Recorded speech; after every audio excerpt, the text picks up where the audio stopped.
This video is the first part of a series of videos showing how to render elevations using hand techniques Photoshop and SketchUp. This is sped up really fast for the hand portion because I went over the mediums in a video for floor plans. So if you're curious about markers and pens, look at the videos for floor plans I posted. What I did first was I just laid out some basic lines with pen. And now I'm going in with a 10% gray and blocking in some of my value there. This is going to be a monochromatic sketch. I'm not going to apply any color to this sketch other than a little bit of blue pencil. I'm going to apply all my color in Photoshop. So I'm gradually building up the gray value. Started with 10%, working 20, 30. Now I'm working into a 40% gray.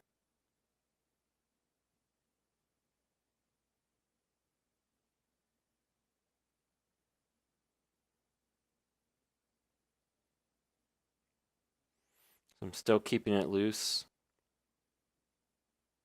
because it's that loose quality that's going to come off in Photoshop and make it look more like a hand sketch.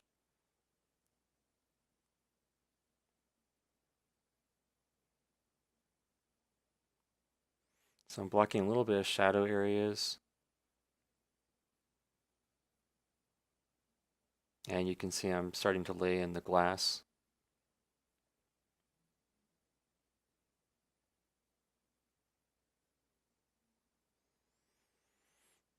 I'm keeping the shadows pretty light because I can add to that in Photoshop. I don't want it to be too dark and then regret the decision to go that dark. So just adding a little bit of blue pencil here to my glass.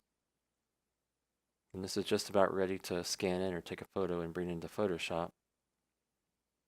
So I need to copy paste my scanned image into my SketchUp export of my elevation, and I'm going to try and line up my sketch and my SketchUp elevation. So you can see some of the stuff doesn't line up perfectly, so I need to kind of fix that in Photoshop.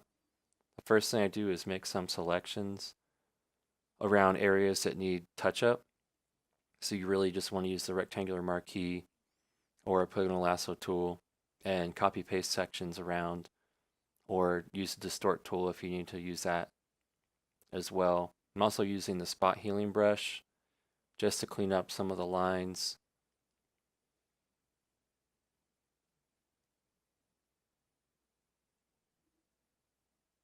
Okay, now I need to brighten this up a little bit, so I use the levels, and I selected the white eyedropper and then clicked on what would be the white of the page, and it automatically changes that to a much brighter image.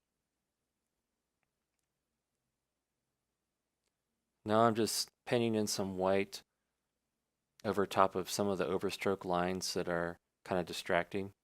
So some of that stuff is okay, or even just knocking it back a little bit to make it look like pencil lines works out well. I'm using masks again for areas that need more controlled deletion or modification.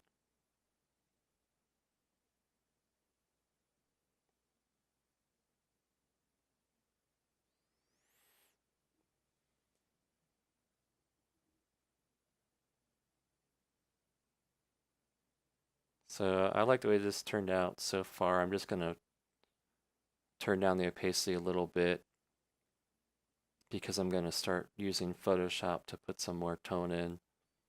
So first I'm going to block in where the walls are, make those nice and graphic.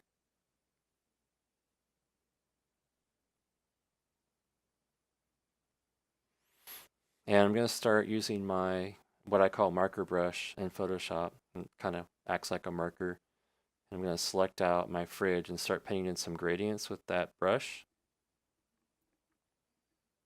So I like to experiment with the gradient first instead of trying to really think about it too much. And when I experiment that way, I can get something that I usually like more than if I just swiped 45 degrees or just swiped straight up and down.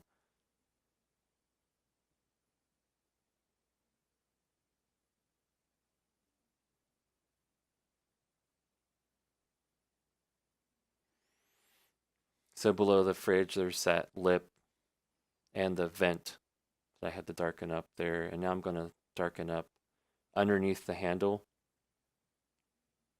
and also vertically on these handles. So I'm actually doing two things. I'm giving it some depth, the cylindrical shape, and I'm also applying a shadow. You can see the shadow underneath the bar.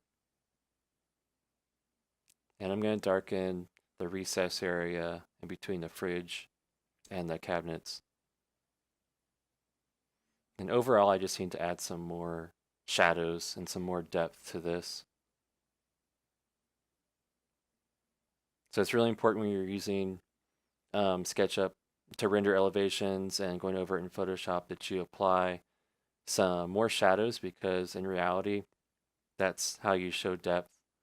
So this is, elevations are pretty flat. So the way you show depth is by rendering shadows and rendering highlights.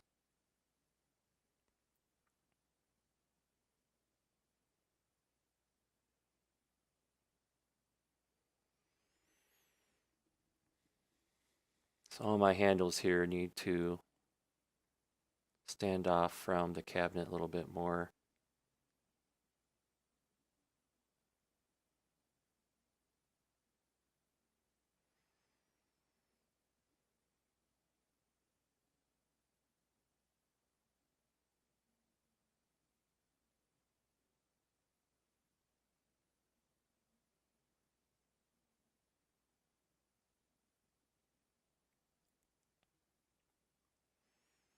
And this can use some more depth over here too. I'm kind of neglecting the right side of this image a little bit. And now it's a good time also to clean up some areas. So as I'm working on areas, I kind of try to clean up something if it's bothering me or if it's distracting.